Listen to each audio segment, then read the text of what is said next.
Hi, everyone. Welcome to tonight's Wednesday night webinar, Reincarnation Unnecessary, featuring Renee Branch. Renee is a licensed massage therapist and a 30-plus year student of the Edgar Cayce readings. She's an experienced lecturer on body, mind, spirit topics, Cayce remedies, Reiki, reincarnation, and gemstones. Renee graduated from the Cayce Riley School of Massage in 2002 and studied meditation with Kevin Tedeschi and John Van Auken. She works as the tours coordinator for the A.R.E. and as a therapist at the Edgar Cayce Health Center and Spa. Please help me give a warm welcome to Renee. Hi, thank you, Brooke, for that introduction. The Bhagavad Gita states, "Never was there a time when I did not exist, nor you, nor all these kings, nor in the future shall any of us cease to be, as the embodied soul continuously passes in this body from childhood to youth to old age. The soul similarly passes into another body at death. A sober person is not bewildered by such a change, and worn-out garments are shed by the body. Worn-out bodies are shed by the dweller within the body. New bodies are donned by the dweller like garments." Reincarnation was explored in nearly 2,000 Edgar Cayce life readings from 1923 to 1945. The Cayce approach to reincarnation focuses on practical ways of dealing with life's current issues by living, growing, and being of service in the present.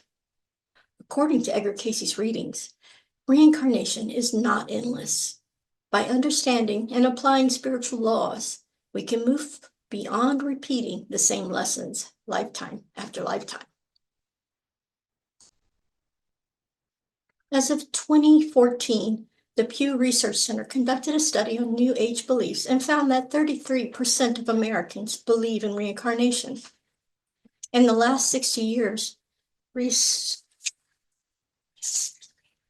I can't see it though. Just keep talking.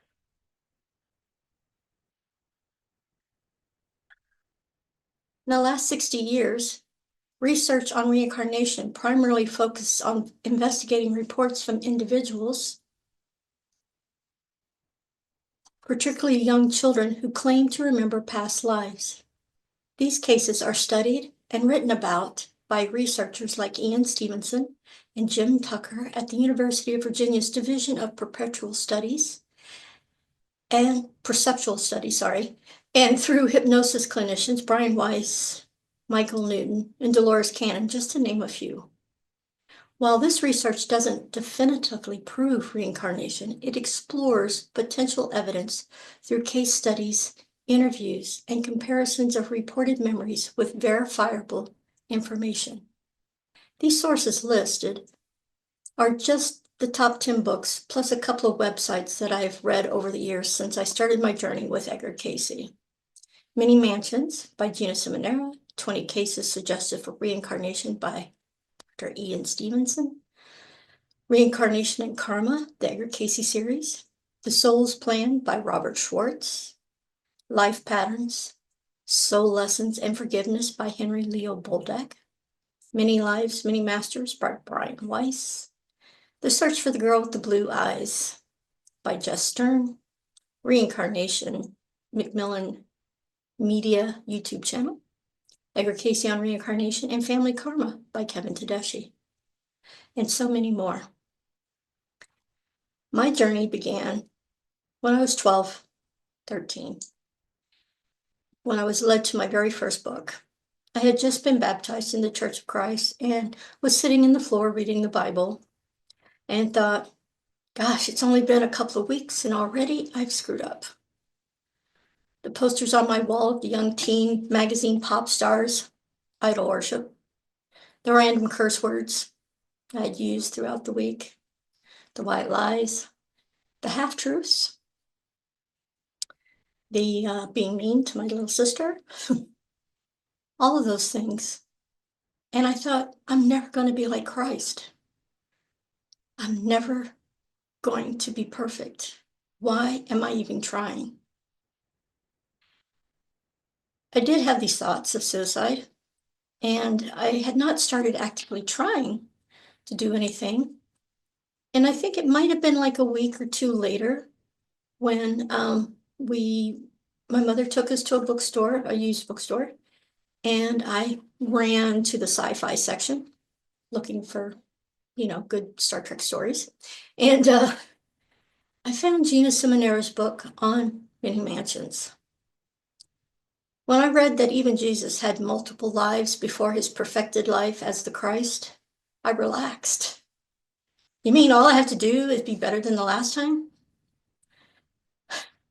I just have to do my best? I don't have to be perfect? Well, yes, as you can imagine, that did change my whole outlook. And any time those thoughts crept in, I just reminded myself that no, you just have to come back and do it again, and it might be harder. It might be different. And really, is this life that bad? No, it wasn't. Could have been worse. Well, the book that I got actually had a little postcard thing in it. So I sent it in, wondering if the place was still open, because the book was dated like the 50s or 60s. I can't remember now. And I got a letter. And I don't really remember what it said. I do remember looking at it because it had already been opened by my father. And the thing about it is that I remember his reaction to it and him being so upset and saying it was a cult and all that stuff. And I thought, well, if my dad doesn't like it, I need to know more about this man, Edgar Cayce. So that began my lifelong fascination. So reincarnation theory teaches that past experiences play forward into current relationships, talents, lessons to be learned, and situations and issues that help our soul to grow. Our past offer a framework of potentials and probabilities, while our choices, actions, and free will shape the unique experiences we live in this moment. Far from a fatalistic outlook, this perspective opens a realm of nearly limitless opportunities. It reminds us that within the framework of lessons to be learned, we are constantly confronted with the consequences of our previous choices. This concept resonates with the timeless wisdom expressed in biblical terminology: what you sow, you must reap. It echoes the teachings found in metaphysics, where we often hear the phrase, like attracts life, like. Karma, a word encountered 1,469 times in the Edgar Cayce readings, emerges not as a punitive force, but as a vital, invaluable learning experience. It invites us to reflect on our actions, fostering a deeper understanding of our journeys through life. And as we contemplate these ideas, let us embrace the opportunity to learn, grow, and evolve, not only for ourselves, but for those who walk alongside us in this journey of discovery. I'd like to take a moment and read what a life reading would cover. And I thought the best way to explain a life reading would just to read a little piece of one for you. And this is reading 1463-2, and it's just a small chunk of it. This was a very long reading. So it says, we have the records here of that entity now known as or called 1463. An unusual, a very beautiful record of expression, but not appreciated as much as it should be. We would give the interpretations from the records as we find may be helpful for the entity in the present, though many would be the gainer if the entity would interpret their purposes and their experiences. However, we will give what we find here. In the astrological aspects, we find Venus and Jupiter as those environs from which much of the beauty of interpretation of conditions, experiences, nature is drawn by the entity more than from things.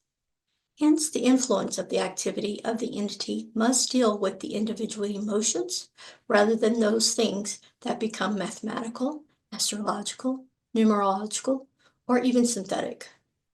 while the metaphysical and spiritual and creative in nature become a part of the entity's manner or means of expressing itself. Before this, then, we find the entity was in the English land, where there are lakes, the beauties of the Irish land about Killarney. The entity was active in those experiences when there were the journeyings of many to other lands, when there were the turmoils that arose during those periods preceding what to the entity was, now in its own sojourn, the American land.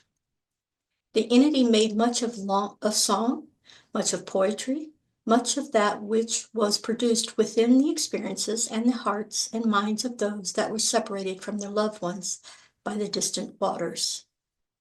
Hence, that background that arose from which the entity in itself, in the present, may find that the cooling waters of lake or stream or rill are preferable to the mighty waves of the salty ocean, for expression of harmony and peace and the love that maketh unafraid those that face the trials of materiality and the experience in matter.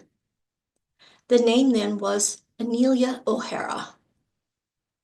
In the experience, the entity gained, sad in body, in mind, yet in the ability to give that which would arouse the longings in the hearts and minds in song and verse brought forth that which is active in the present. For there are the abilities in the expressions in such ways and manners in the present that individuals may look within their own souls and see the lights that are lit by the fires of nature, as well as the longings of the soul that may find expression in the fusion of these in such measures and manners as to bring material into a burning influence in the lives in the experience of others. So this reading would go on to talk about 4 more lifetimes, influences, and warnings. She had a lot of questions. Not all of them got answered. But this was a reading that really spoke to me, and I felt like she was a kindred spirit almost. And I just really enjoyed it. And so you could see how he talks about the astrological influences, the past lifetimes, and talking about how all that works together and affects the present. Okay. So the purpose of reincarnation, otherwise referred to as past lives or the continuity of life or sojourn in the readings, is to learn through predetermined lessons and obstacles that we have created or chosen to become more tolerant, generous, and loving souls. Before birth, we plan what to learn, what to overcome, how we react to those obstacles will determine success, failure, happiness, or unhappiness as we progress through our lives. We choose the appearance and health of our bodies. We enter into agreements with other souls to be our family, friends, and enemies, and so on. Free will facilitates the ability to set up our own goals. Should we succeed at what we plan, we have opportunities to try again in future lifetimes until we get it right. Then we move on to new goals. I also teach reincarnation to some massage students and other people, and I'm often asked about free will. So even though it says free will facilitates the ability to set up our own goals, well, what about once we get here? How do we work that out? If it's all predetermined, we don't have any choice, right? Wrong. In the work by The Soul's Plan, the book by Robert Schwartz, he talks about the idea that when we are choosing, we do choose how our life will go, who will meet, what we want to do, but we also set up points in our lives that keep us moving in the right direction. So in my case, when I turned 13, I must have chosen that if I was being, really sad, then I would find this book. And in choosing the book versus choosing other things, I stayed on the planet. In his book, he took subjects, and each chapter is a different person's story. And he did a hypnosis with them, and then they saw psychics who read their lives between lives and their present lives. And then he put it all together and talked with them again and counseled them and came up with wonderful stories about why they chose this life, why they chose each point. Sometimes I explain it as car accidents. Like if you aren't going in the right direction, you might have a really terrible car accident. But if you are already going in the right direction, it might just be a fender bender. Or it might even be that you just witnessed it and it wasn't very traumatic. So it's a range of things. We have a choice, and we have choosing points that we can either check out or we can get back on the path and move forward. And I find that very comforting, that it is our choices. We choose every step of the way, even if we have already laid out the plans, made the contracts, we still choose. We can still honor or dishonor our contracts with our family, friends, and neighbors. So once we've finished accomplishing everything we choose, many believe we retire to the afterlife and become spirit guides for younger souls. In a reading for Edgar Cayce, she was told that she was a spirit guide for Hugh Lynn during a lifetime, that he would have gotten way off track if not for her. Other people believe we go on to a higher plane of the afterlife and live on in paradise forever. Still others believe our souls rejoin the collective energy source, essentially making all part of one single life force. As in the reading, to know thyself, to be thyself, yet one with the Creator. In the readings, it was suggested that there are 8 dimensions of reality, and Earth is only number 3 in this system.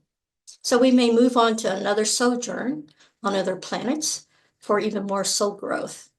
One of the readings, Cayce actually said, oh, this person, was it Jupiter or Saturn? God loves a trier, I think is what he said. Sorry, that's one of my favorite ones that people say.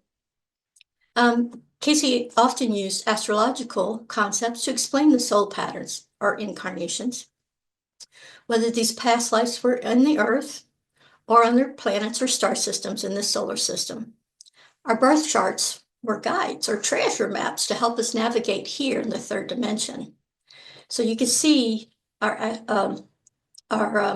birth charts as maps, as blueprints, trying to we gave ourselves hints of what we wanted to do and what we wanted to be when we got down here, because as we know, most of us forgot why we came. So the next biggest question that a lot of people ask is, so what about soulmates? Okay. So yes, we do meet people that we've known in past lives. We do incarnate into what some call soul groups, resembling social structures here in the physical world. They're born together repeatedly, switching roles in order to teach and learn from each other. Some of the most common role switches are siblings to spouses, parents to child, child to parent, friends, enemies, enemies, friends. You get the picture. So within the soul groups, there are different levels. There are twin flames, soulmates, and general souls or kindred spirits. Most believe twin flames began their existence as one soul, then were split apart. The souls split into 2 like yin and yang. They don't always incarnate together, but when they do, it's always a true, deep connection that serves a greater purpose. Their mutual incarnation is generally a lifelong commitment, and one would feel lost without the other. The twin flame reflects back to us all the strengths, insecurities, weakness, and shadows that we possess. So they are a very strong mirror for us. And so even though it's a deep connection, it does serve a greater purpose. So it's not always easy. The purpose of the twin flame relationship is to help us undergo inner work, spiritual transformation. And sadly, humans have to be nearly hit with 2x4s to get the lesson sometimes. And but we become the best versions of ourselves possible. Examples of this is Gladys and Edgar, Gertrude and Hugh Lynn. Yes, they all lived together many lifetimes, playing different roles for each other, but working together to lift humanity to the next level. Soulmates, on the other hand, are not limited to romantic connections, as many people think. Soulmates are people in our lives whom we connect with on a deep level. They can be a lover, a family friend, a family member, and they don't necessarily, they're not always lifelong companions, but they will have a major impact on the development of your soul for weal or woe. Sometimes it's very, very encouraging, though. General souls are kindred spirits. Now, these are the folks that you meet every day, walking down the street, see somebody you like, and you just love the vibes of that person, love how they look, how they feel.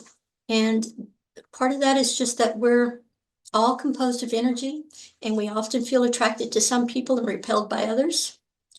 And often kindred spirits pop into our lives just for a brief time and help us move on to the next level. Now, I usually like to illustrate this idea with the flower of life, those interlocking patterns of circles, showing the depth of how interconnected we are. Our soul groups can be our work family, could be our friends set. There's also the set of people that we work out at the gym with. There's people and these people sometimes interconnect, and some of them don't connect, but they're connected to something else. So it's not just a flat picture. It's a very three-dimensional thing that we're looking at. Sorry, I can't think of the word. All right, so the multi-dimensions in our relationships to each other in this life and other lives are governed by laws from reading 272-7, Cayce said, remember that God, or love, for it is one, looks at the heart rather than the outward appearances, and that there haven't been set laws by associations and relations in the material life, which are again shadows of the associations for which humanity in a material form was brought into being to become a companion of the Father-Mother, and that morality, virtue, understanding, truth, love are those influences that govern such relationships. 272-7. Furthermore, each soul experiences life in two primary arenas: the inner world of self, which includes one's mental and emotional being and physical body. 2, the outer arena of life's unique circumstances, including the social, economic, racial, national, and religious environment, all of which are generally set at birth. Those are part of our pre-planning setup for this lifetime. So you see, it's very nuanced and very complex how we set all this up, and it's so incredible. And that's how we get synchronicities and all the little God winks that we get. So how do we remember? Past life memories are like gifts from the inner mind or pieces of a puzzle. With time and work, one may fit the pieces of the past together to form a full picture. The real question is not proof, but spiritual evolvement. Love, like past life memory, is simply to experience, to enjoy, to study, to learn, to utilize, and to grow. That was from Henry Leo Bolduc's book, Life Patterns, Soul Lessons, and Forgiveness. Most people will never remember past lives by direct means. It's simply not advisable in every case. The universe shrouds people from remembering because the excess emotional baggage prevents them from living in the present. Some struggle to cope with traumatic events in their current lives, making past traumas far too difficult to carry into a successful future. Imagine all your memories in this life, the good, the bad, the traumatic, the ecstatic. Now times that by 5, 10, 20, or maybe more. The sheer weight of that baggage would be overwhelming. Just too much. However, when people experience flashbacks or they feel a desire to explore a specific period or event, there's always a reason. Unresolved relationships and unfinished lessons are some of the reasons memories come to surface. Those memories will always be related to present circumstances, and it's never a matter of simple curiosity. Though we may think so at the time, no. Spontaneous recall usually begins so early that a child may not know how to convey experiences to their families. I remember sitting in my aunt's lap when I was very young and asking her if she remembered when I was her baby. Well, she didn't take that very well, or she did, at least to me. But then after she put me down and told me to go play with the others, I heard her run off into the other room, and I heard her talking to my parents and her husband. And okay, well, how does she know? And what does she mean? And there, I heard them say something about, well, she must have overheard us talking about it. I didn't learn until much later that my aunt had had several miscarriages between the two children that she did birth. Yes, probably. I probably was there for those. Cayce talked about how visual images and odors could help us remember. He also advocated for the study of different periods of history that catch your imagination. Think Renaissance fairs, Civil War reenactors, the King Tut's reign, where was it the 70s? When it was a big deal and there was the songs, maybe it was the 80s. But I was fascinated by that. I'm sure a lot of people were. Where else would these fascinations come from except from one's ancestors or past lives? The study of art, visiting museums, drumming, chanting, music can also bring flashes of memory to mind. I had an experience while I was getting a Reiki attunement, a flash of a lifetime that I had with the person giving me the attunement. Later on, we talked about it. I've actually had that happen twice during attunements. The ways that have been most successful for me to remember have been through meditations, dreams, hypnotherapy, and travel. Yes, travel. Once we get those flashes, we can take them deeper by using the meditation, taking them to the dream time, hypnotherapy, and travel to flesh out the details of the past life, uncovering the lessons and patterns to help us work with the present life. In simplest terms, meditation is the practice of quieting our physical bodies and our minds and focusing our attention inward instead of upon the world around us. As you begin to practice meditation daily, it will become easier. You might also notice that the sense of peace inside you during meditation will begin to carry over into the different parts of your day. And how you can take the flash in is you can use the memory, much like you would the affirmation, and repeat what you remember about the flash as you go into meditation. And sometimes when you get lucky, it will, and you've practiced, it will come to you. You'll get more. You'll get another piece or two pieces. Meditation promotes the coordination at 3 levels. Physically, we begin to relax. Mentally, our Busy thoughts become quiet and focused, and spiritually, we get re-energized and are able to deal more lovingly and effectively with the people and events around us. By learning a few simple steps, everybody can learn to meditate. Even beginners may experience the calming effects a few moments of purposeful silence will do.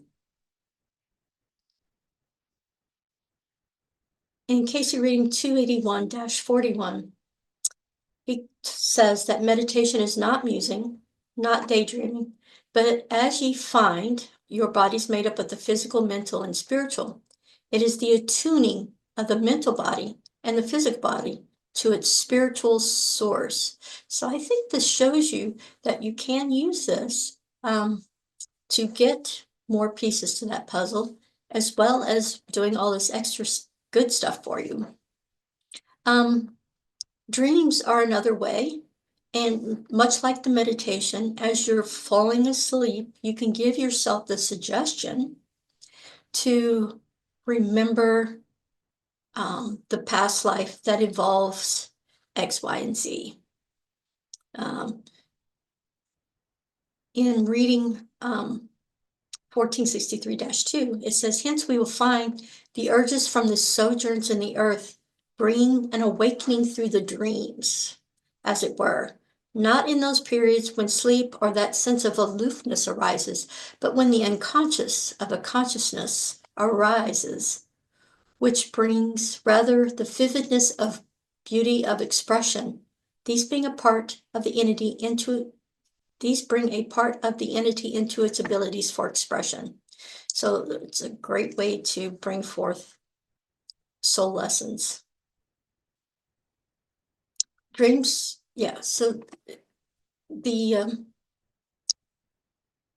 dreams are really one of the best ways to see into our unconscious, to understand what is beneath the surface of our limited outer consciousness.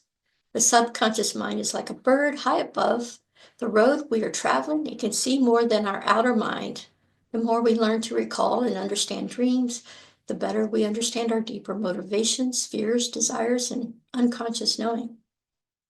Mr. Cayce said there is nothing occurs in our lives that is not first foreshadowed in our dreams.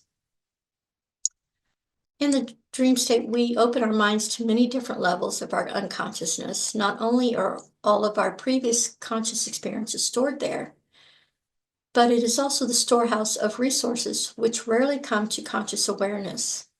The subconscious has remarkable talents for finding solutions to problems. It houses all of our wishes, hopes, and memories of past experiences and can also assist us with self-examination, which is very important when you're working through that which you're trying to figure out. When you're trying to figure out the lessons or the patterns, this is a great way to do that. I've gotten many hints for past lives through dreams, often repetitive dreams, like every week I would get the same dream or the same bits and maybe a little extra. And these would often happen after a really good weekend workshop or a class that I had taken, or just some really excellent body work, stirring up really good dreams. Also, I have worked with hypnotherapists, and they can help you with past life regression, taking you back to a time to recall details. I've worked with several really good past life regressionists, Nancy Hubel, and I'm spacing on Mr. Parker's first name, Dr. Parker's first name, Dr. Jason Parker. And when we did our preliminary discussion, they asked me why I wanted hypnosis, and I talked about the little puzzle pieces that I had gathered, and I had wondered, because some of the pieces didn't seem like they fit together, so I went in and with those pieces, but they just took me back and had that suggestion that I remember more of the story, and I did. And it was really very interesting, helping me figure out some of the drama that was occurring in my life in that present moment. and seeing how a past life influenced how I was feeling about the people that I was surrounded with in the present life. And it was also connected to something I had done when I was younger. I had a familiarity with this little town in Missouri called Old Appleton. And I had a newspaper route. It was a 100-mile route. I drove and threw the paper out the car window. And driving through this town, I always had this very strange feeling or connection to it. And that came up in the hypnotherapy session as I had lived there with this person who I was having drama with, and that we had been married, and he'd been a doctor in that life. He was the only doctor, this is way out in the country. And unfortunately, he was helping them bring in hay baling or something. And it was very dangerous. And he had an accident. And of course, he was the only doctor. And he passed away, leaving me with a child at that time.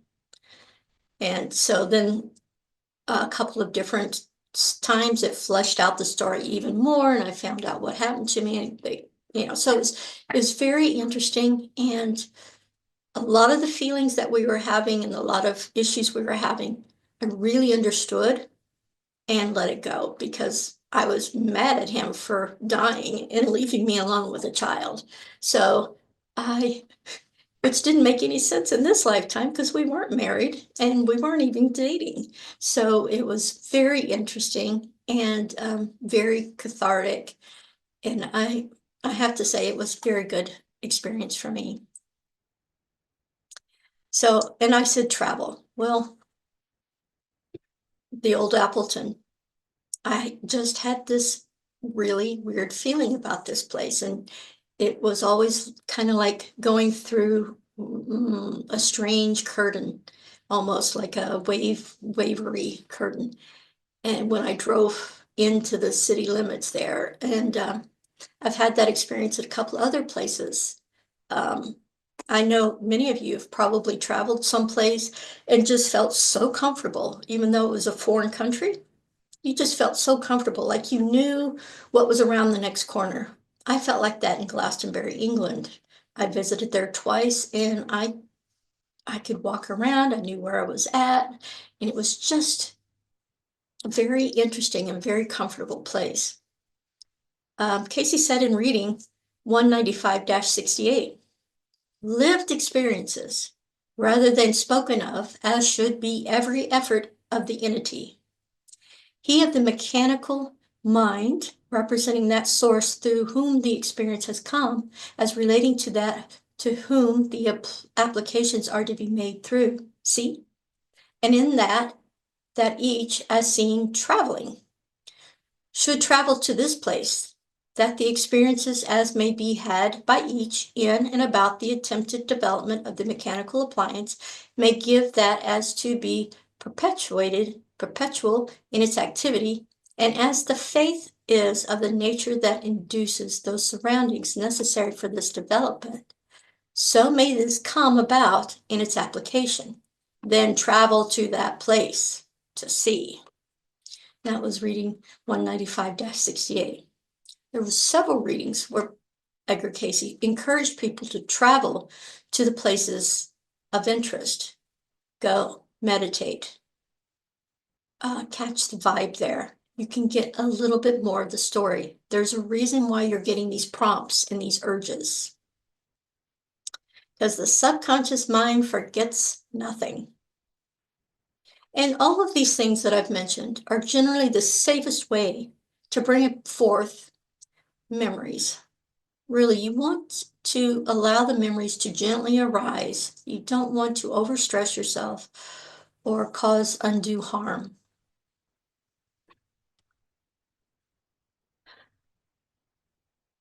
So I have a theory that, well, it's not just a theory, I guess, that our brain waves in these different states are very similar, and that's why we're able to connect on so many different varied ways. So like doing art or doing sports or other things that help us to relax, the sleeping, the dreaming, the hypnosis, all of these things use the alpha and theta waves. When we're in the zone, we're in the alpha waves. When we're in a good deep meditation, we're in theta. And these are where the soul and the subconscious are connected, I think. And these really do, just to be a little technical, or not technical, I'm never very technical, but they're awesome. They occur when we're just drifting off to sleep or suspended in the light phase of sleep just before you wake up. And these are really the primary waves that we're trying to reach to get to those deeper memories. Henry Leo Bolduc suggests that the difference between hypnosis and meditation is how we use the alpha and theta waves and not in the levels themselves. Meditation can be likened to a telescope looking out into the vastness of space. Hypnosis can be symbolized by a microscope focusing in on a specific goal or objective. So it does break it up a little bit and gives you a good insight to how we do that. Okay. So reincarnation unnecessary.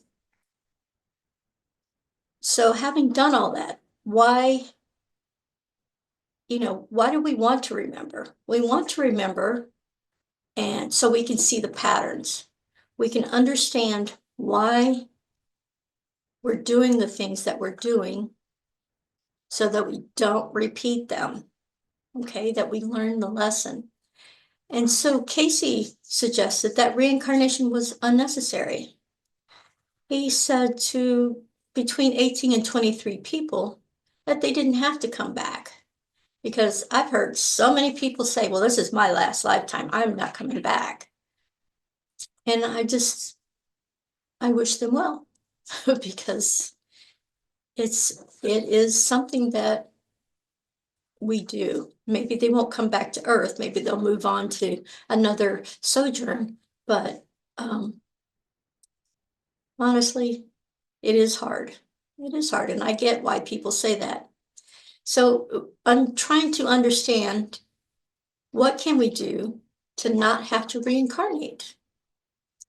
So in one reading, 1037-1, the question was, is the body now living and developing in the will and spirit forces, such as the soul of the body, need not return to the earth plane? Sometimes the questions were as convoluted as the answers. Okay, answer. This may or may not be. At the present moment, yes. The conditions as relate to the development in soul forces necessary for the development in the Earth plane relates to the manifested conditions in the entity, both physical and spiritual. The development may reach that plane wherein the entity need not manifest again in the Earth plane. With this entity, there is that innate desire to manifest in the Earth plane, for the entity's ability lies in giving to many an understanding as is manifested before men. That was 1037-1. Oh, wait a minute, I'm sorry. That was 137-13. Okay. Okay, so in the next reading, the question was, can I finish my purpose in this incarnation so that I will need not return to the earth? Answer, as may any, if they will but put off the old and on the new that is in him, becoming aware of that I am conscious within self that becomes one with him. Yes. Question, how long will I have to do this? Answer, how long will you require? I love that one. Question, must each soul continue to be reincarnated in the earth until it reaches perfection, Or are some souls lost? Answer: can God lose itself? If God be God, or is it submerged? Or is it, as has been given, carried into the universal soul or consciousness? The soul is not lost. The individuality of the soul that separates itself is lost. The reincarnation or the opportunities are continuous until the soul has, of itself, become an entity in its whole or has submerged itself. I was reading 826-8.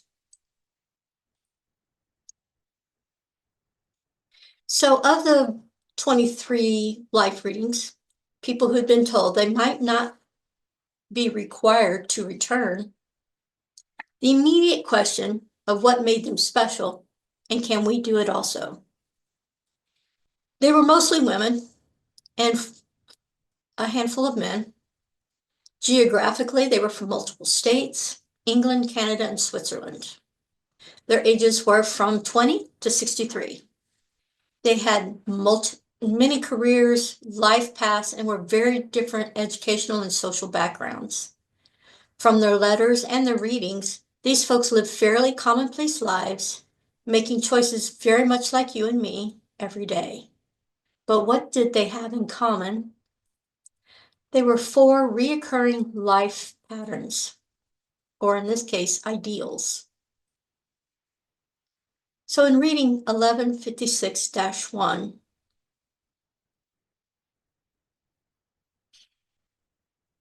we read, the influences in Mars, as indicated even by the entrance in the Earth's plane in the experience, make for the tendency within self to be self-sufficient.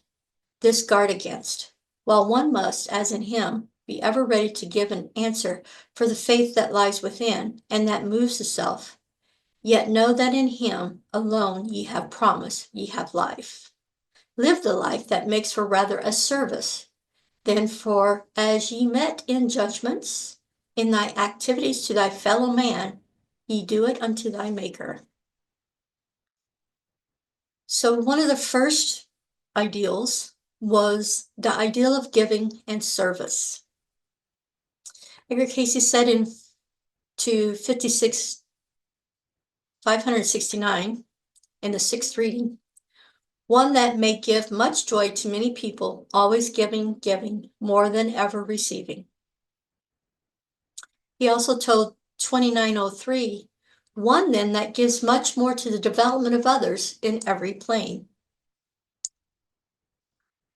To 4500, this person was one who gives self in thought of others often in preference of self.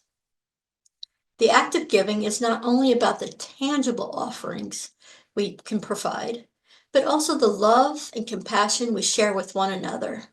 It is through service to others that we find purpose and connection, fostering a sense of community and belonging. I believe that when we engage in acts of service, we contribute to a cycle of kindness that enriches our own lives and those of the folks around us. Every small effort counts, whether it's volunteering our time, offering a helping hand, holding the door open, or simply being there for someone in need. This is a great way, or a great ideal to have. The next one was the ideal of love, which is very similar to the ideal of service, isn't it? So in reading 1156-1, in Venus, we find the making for these innate influences in which sympathy and friendships and relationships with those of the opposite sex will have their appeal. Do not become overburdened with those forces that portend only to the gratifying of self's own desire or self's own emotions. Weigh them well, rather in the balance as he hath given in thine own understanding. For these may be used for the advancement in the material, the mental, and surely a spiritual understanding arises only from love. Yet these abused become as stumbling stones that make for regrets, and for those forces that become a millstone about thine own endeavors, thine own opportunities. To 2903, Cayce said, this person was one then of a loving, noble influence in the lives of all whom the entity contacts, one that causes others to have faith, confidence in self and in others, one that invites through the radiations of unselfishness in self the desire of others and in others to give more of their self in the earth's plane toward development. Now, I would have liked to have met that person. Also for, the ideal of love seems to encompass a blend of passion, respect, and companionship. Love can inspire us to be better individuals, bring joy into our lives, and of course, foster deep connections with others. Then we have turning the stumbling blocks into stepping stones. And this is particularly related to not holding grudges. In reading 1156-1, for while, as we find indicated, much arises from those innate urges, the application of self in material sojourns, for this entity makes for the greater urge, both in those things to be warned as respecting same, and in that as may be used as stepping stones for its material as well as mental and soul development. Remember, though a man gain all the world, fame, fortune, and loses his own self-respect, loses his own soul, it is as nothing. In the applying then, set first thine ideal, and that which has made and does make for those influences that may grow in thine inner self. For he will meet thee within thyself, and here ye may know, ye may commune as one with him. Setting the ideal, not to hold grudges. So to the person 987, he said, those things presenting themselves as errors, as a disrupting influence, may be used as the stepping stones for the creating of those atmospheres, those environs in which each and every soul may find in a trial, in a temptation, in a hardship even, that of beauty. So focusing on the positive. Yes, we're not talking spiritual whitewashing here. We are talking to see how, because I know that there's been many times when I've asked or wanted something so desperately, and then when I got it, it was not what I really wanted. It was not helpful to me. It didn't make me happy. So, and looking back and seeing the patterns, I can see when I didn't get something, or I didn't, I had a lot of interesting experiences that I can look back now and be glad for them. Maybe not happy about them, but I can be glad for them because they helped me grow. For the next person, 640, he said, even though an entity in the earth's plane in this life may reach the years of 80, these are as but moments in eternity. How oft would it be the better that each soul weigh those things in the experience that it knows, and to consider that someone cares, for he, the Lord of light, the way, the truth, the bright and morning star, the lily of the valley, the rose of Sharon awaits, and has given his angels charge concerning thee. That thou walkest in the light, be patient, for in patience, in waiting on the Lord, in being kind and gentle, do ye become aware of his presence in the earth. Not unto vainglorying, but to be joyous in the service that would make of thee in thy temptations, in thy trials, as one that would be a bright and morning star, a hope to thy fellow man, a prop to those that falter and stumble, a refuge to those that are troubled in body and mind. Taking those stepping stones and turning them, the stumbling blocks, and turning them into stepping stones and helping others. And the last thing that Cayce suggested was choosing fruits of the Spirit. The individual gives that love for peace, understanding, contentment, hope, faith, vision, long-suffering, endurance, loving kindness, and those of brotherly love, for these being grounded in that as has been experienced by the entity. That was 21:12.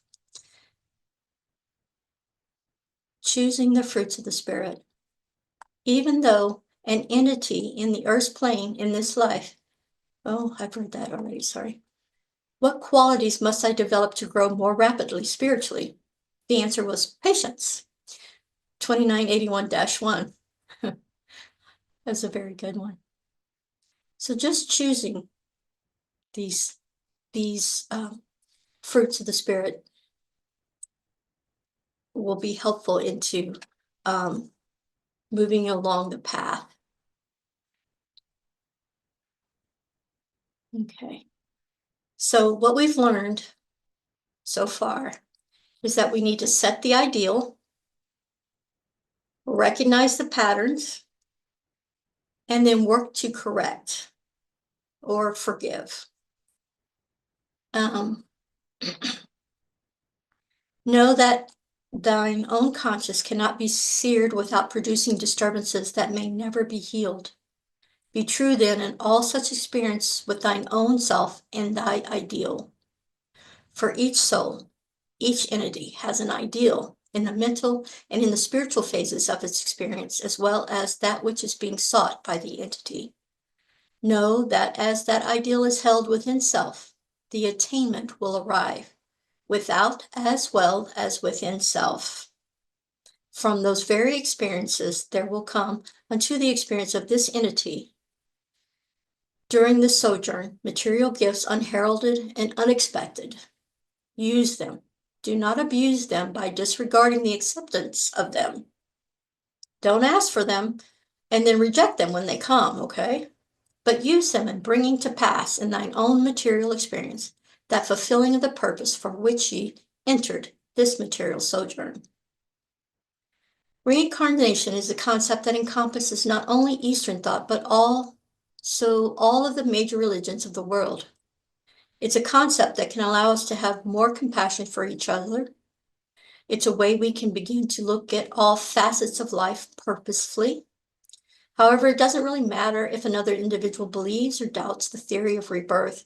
For some, it can be a helpful concept, like myself. For others, it's a little confusing. The reason for believing in reincarnation is not so that we can dwell upon the past or brag about the possibility of having been someone famous in the past. Instead, the purpose is summed up in one of the Cayce readings. In the studies, then, know where ye are going. To find that ye only lived, died, and were buried under the cherry tree in grandmother's garden does not make thee one whit better neighbor, citizen, mother, or father. But to know that ye spoke unkindly and suffered for it, and in the present may correct it by being righteous, now that is worthwhile. I was reading 5753-2. We may not always be able to understand why a certain situation has drawn to us, and in fact, the why may not be the primary importance. What is important is how we choose to respond. The way we respond to any given situation determines the next experience to be called into action.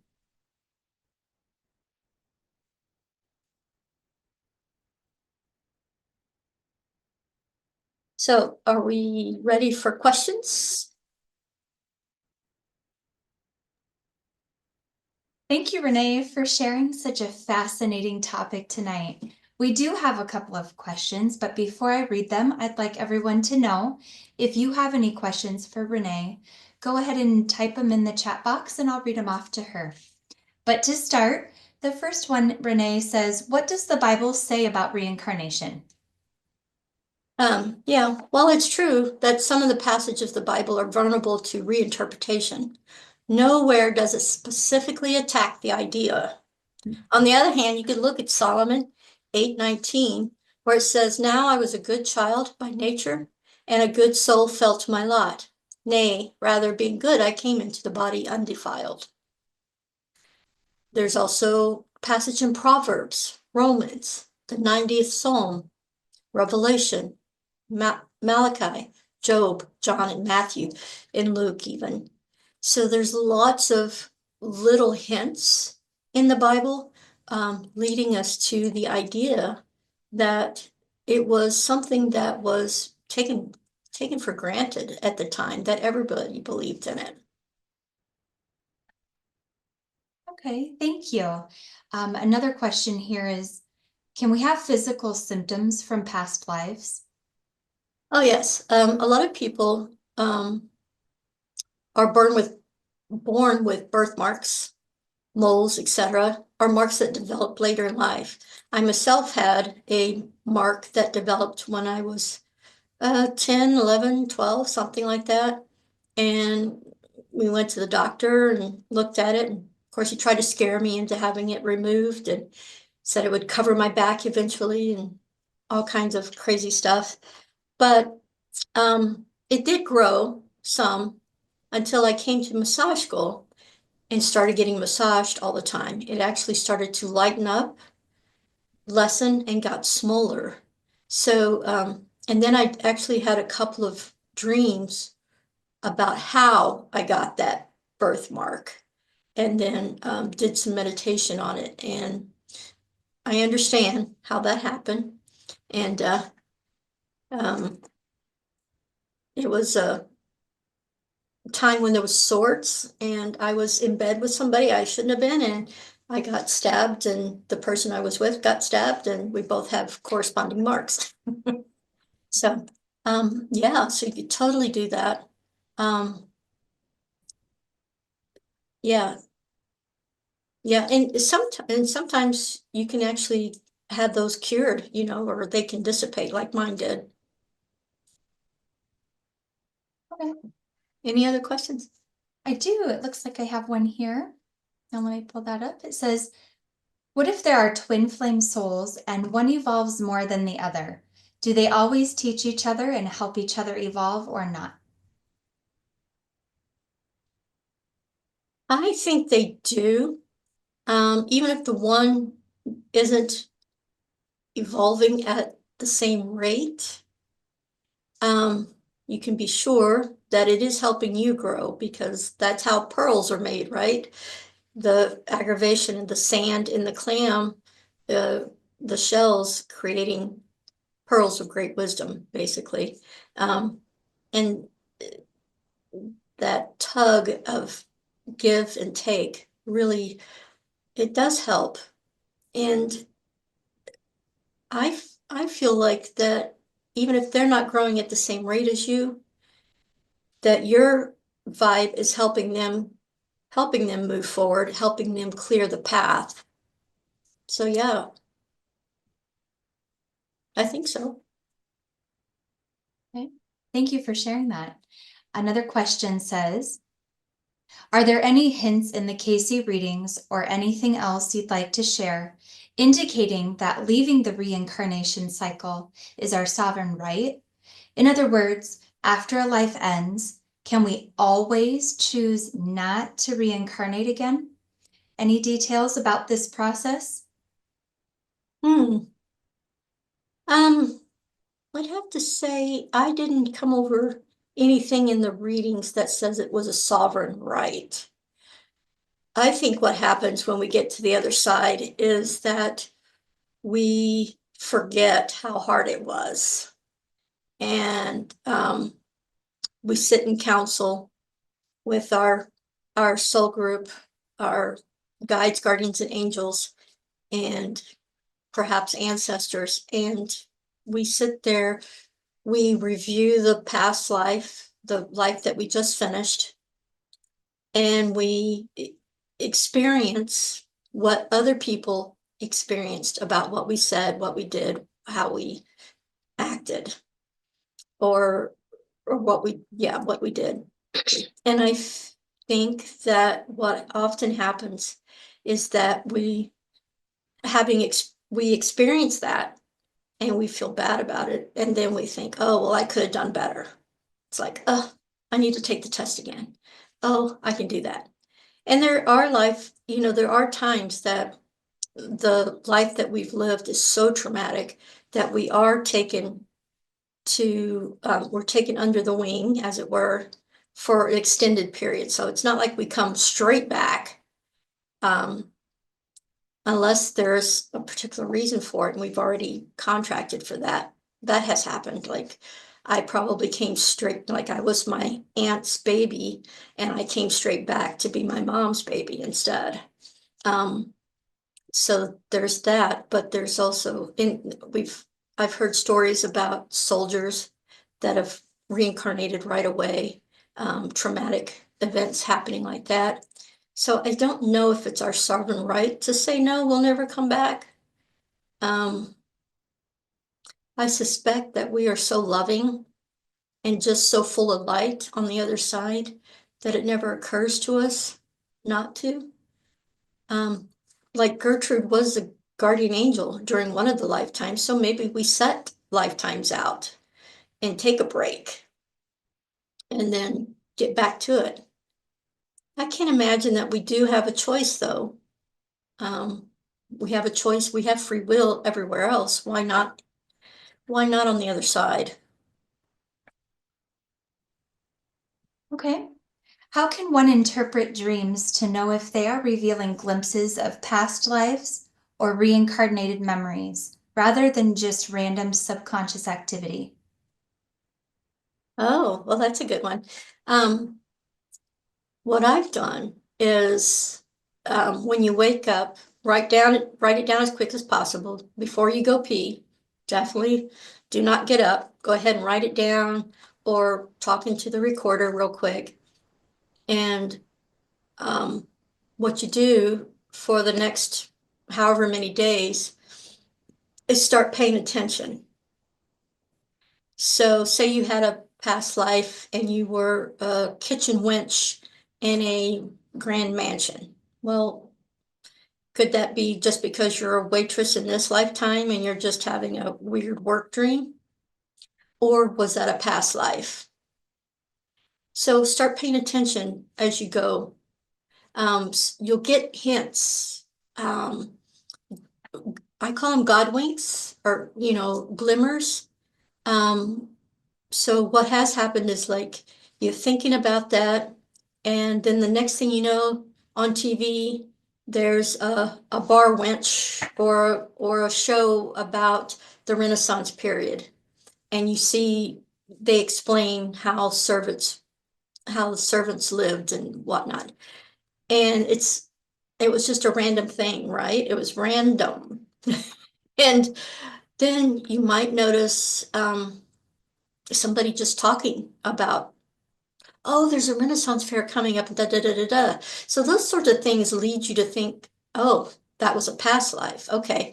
Then you could take the next step and then the next step, and then more will be revealed. But if it was just a weird work dream, then um, it could be interpreted both ways, really. You can sit and just work with the imagery of it. Like, so what does it mean to be a wench? What does it mean to be, what do I feel about that? And how can I fix it in this lifetime that I don't have that worn down, weary feeling? Does that make sense? I'm sorry. Yeah, that makes perfect sense. The next question says, do you think when a person that is part of a soul group dies, do they wait until everyone in that group dies to reincarnate again together, or can they come separately? They can come separately or they can wait. And then that kind of leads you into like when you really start getting into this stuff, and you get deeper, you find that our oversoul that never leaves the presence of God, that we're actually just a piece of that, of our greater soul, and that we might be actually experiencing multiple lives at the same time because there is no time and space, a concept I still haven't wrapped my head around, that it's all happening all at once, that we're here all at once, all at the same time, that I'm experiencing my life as a Renaissance person. I'm experiencing my life as that housewife in Old Appleton. I'm experiencing, you know, being born or not born.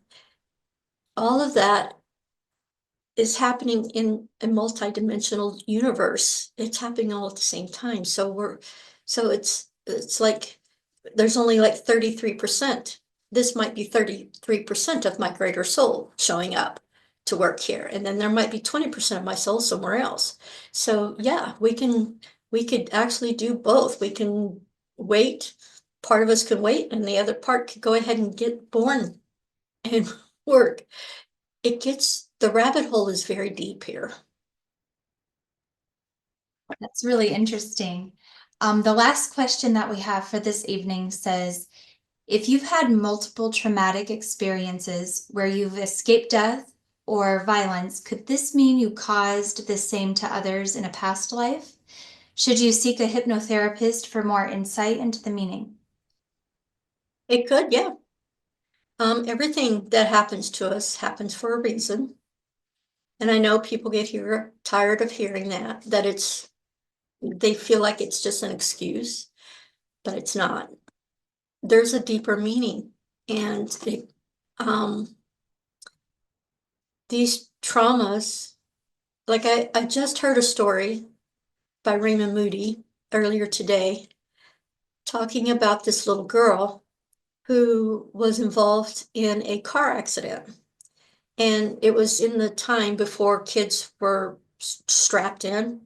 So this little, there was a child sitting in the car, not strapped in, and she had run into the road, and the car had stopped and had sent the little boy through the window. She then, a couple of days later, had a dream or some other thing, and she was telling her father, like, oh yeah, well, he did that to me. And he's like, what are you talking about? And she's like, well, there was this horse and buggy, and I was on the buggy, and he ran out and scared the horses, and the cart got blown over, and I was thrown out and ran over by the cart.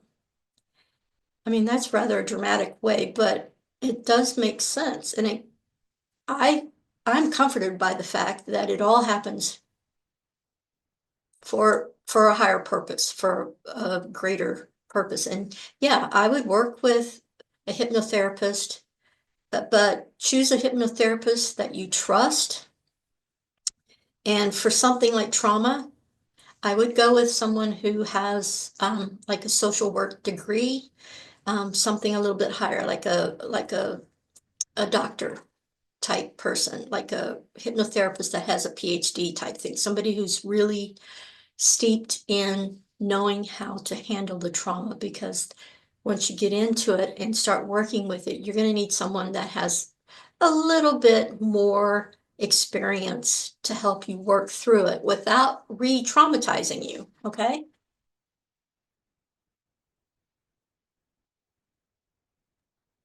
Okay, and then that's the final question we had for this evening, Renee. Okay. Did you have that Oh, poem? yes. I'd like to leave you with this poem.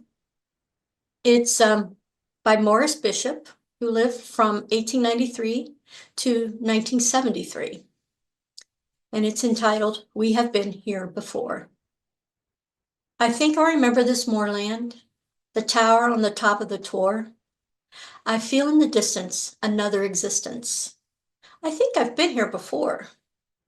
I think you were sitting beside me in a fold in the face of the fell.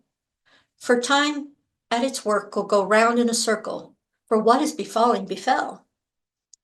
I have been here before, I asserted, in a nook on a neck of the Nile. I once, in a crisis, was punished by ISIS, and you smiled. I remember your smile. I had a same sense of persistence on the site of the seat of the Sioux. I heard in the teepee the sound of a sleepy, pestilential grunt. It was you. The past made a promise before it began to be gone. This limited gamut brings you again. Damn it. How long has this got to go on? Thank you for watching. Thank you. Thank you for sharing such a wonderful topic. And thank you to all of you for joining us this evening for our Wednesday night webinar. For more information on becoming a member of our A.R.E community and to learn more about Souls in Transit at our annual Reincarnation Conference starting this Friday, visit edgarcayce.org. We'll see you next time.